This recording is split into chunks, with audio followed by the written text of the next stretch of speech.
And now, Deborah Kobylt Live. Hi, everyone, and thank you so much for joining us today for Deborah Kobylt Live. We have a terrific guest joining us today to talk about National Breast Cancer Awareness Month for October, and his name is Blake Lothian, 18-year-old Blake Lothian. Thanks so much for joining us, Blake. Of course. Thank you for having me. Blake is an interesting young man. I've known him since he's born.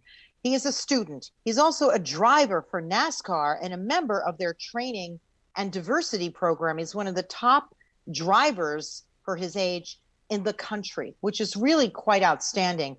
And if you notice right behind him over his right shoulder, he's got his helmet and he's got the little pink ribbon there honoring Breast Cancer Awareness Month.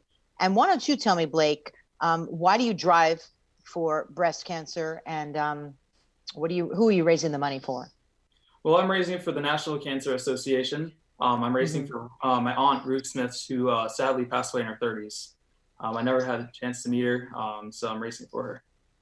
She was a young, lovely young woman. You're right. She passed away in her 30s. And I remember when that happened. It's your father's sister. And I know that you're close with her children, though, right? Yes. So they must be honored that you're doing this. So ever since you started driving for NASCAR, this isn't something you just did this month. This is something you've had on the back of your helmet ever since, right? The pink ribbon. Yes. So tell me how this has impacted you, a woman that you've never even met, but I know that your parents have spoken so highly of, right? Yeah, my dad's always told me stories about her, how they always used to play basketball together, and my dad always gave her a hard time about basketball and stuff like that. So I always just wish I got to meet her. She just seemed like such an amazing woman. But how wonderful that, she lives on in her children. And I know you're very, very close to them. And do you see them when you go down to North Carolina to do your races? Where do they live? They live in North Carolina. They live about 30 minutes to an hour away from the racetrack. So every now and again, they'll show up to the races, and it's always great to see them there. Wow. I think we have a clip, and I'd love to play just a real short clip of you and you supporting Breast Cancer Awareness Month.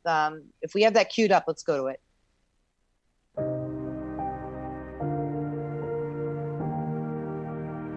People often ask me, why do I have the pink ribbon on the back of my helmet? I always tell them it's because of my aunt. I've never been able to meet her. She sadly passed from breast cancer before I was born. So I wear that to show respect for her, to honor her.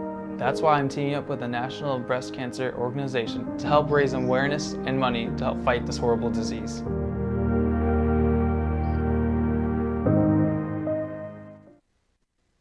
Wow, that's beautiful. Blake, that's really amazing. Tell me, how did you get involved with NASCAR? I remember you as a little kid, you were always interested in cars and racing. I mean, it makes sense to me, right? But how did you end up here? I mean, you're one of the best in the country, and you're still in high school. Well, I'll start from when I was really young. I always had an interest in go-karts or going fast. So I started doing karting when I was about 5 or 6 at the local level at X1 Indoors. I ended up winning a few championships there. Moved on to the X1 Outdoor Series with the 206 kart. Ended up building the kart from the ground up. Ended up picking up a few second place finishes in the 206 division. Moved up to the NHKA. Ended up passing up through that series, and I applied for NASCAR's Drive for Diversity program. We ended up making it in our first year and ended up finishing 15th in the championship standings. And then now we're into this year, and we ended up getting a pole position, 7 top 10s, 3 heat wins, and a pole position this year. Blake, how do you practice when you're still a high school senior? I know that you go back and forth to North Carolina because you live in Massachusetts.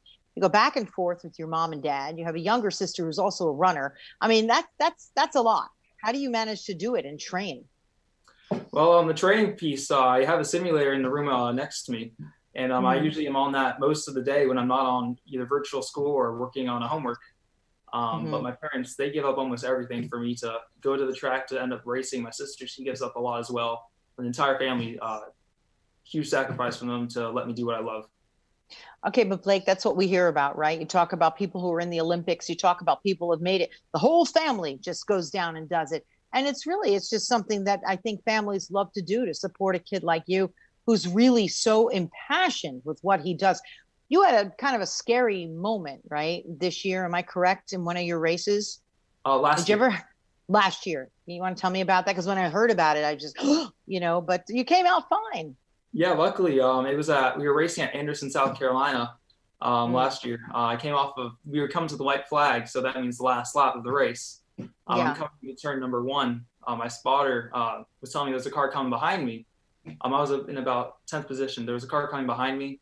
Didn't realize that he was coming so fast. He ended up dive bombing, which means he just suddenly lunged the inside of my car. He lost control, spun me out. I was stuck in the middle of the track, and someone drove right into my driver's side door at 70 miles an hour.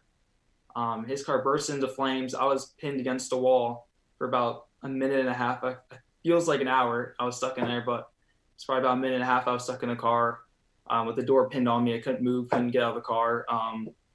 It's really a terrifying experience. Luckily, I was able to walk away with just a sprain. And you got right back in the car. I remember talking to your mom about that, and I thought, I don't know how she can deal with this. But that's what you did. You just got right back in and you drove again, right? Maybe not that day. Yeah. But that's what it takes, right? You have to just get back in there and do it again and keep your mind straight, right?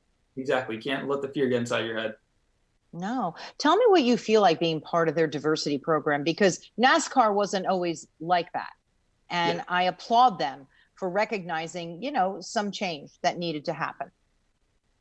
For me, I'm just honored to be in this position right now to help advocate for change in NASCAR, to also be a race car driver in NASCAR. So, this is an amazing opportunity to be where I am right now, trying to use it to the best of my capability to try to make it up to the top of NASCAR.